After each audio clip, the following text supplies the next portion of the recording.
Hi, today's October 21st, 2022.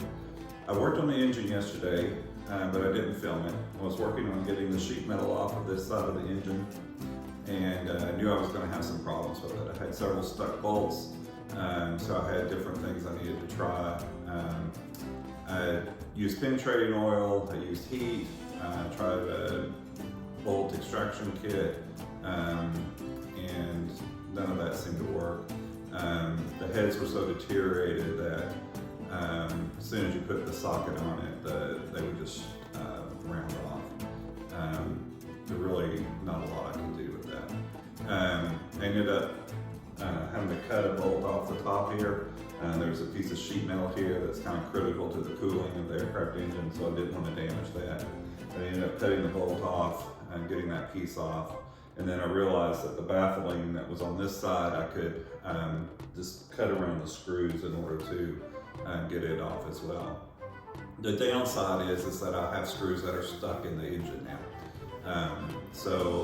Once I get everything apart, get it cleaned up a little bit better, I'll be able to work on those and probably end up taking it down to Nashville to a machine shop to see if they can get the bolts out. Worst case, if it's damaged or they can't get them out, then I'm going to have to start over, find a new core engine to disassemble. The other thing I worked on yesterday was the harmonic balancer. After soaking it in WD-40 for about 4 days, got the puller set up and was very slowly able to get it to start to rotate and start to move. After about 10 minutes, I finally got it to come all the way off. So the harmonic balancer has been pulled. That's a good thing. That'll allow me to basically work on the rest of the engine now.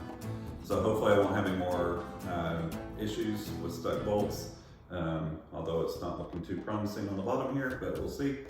And yeah, so that's it. Thanks for watching.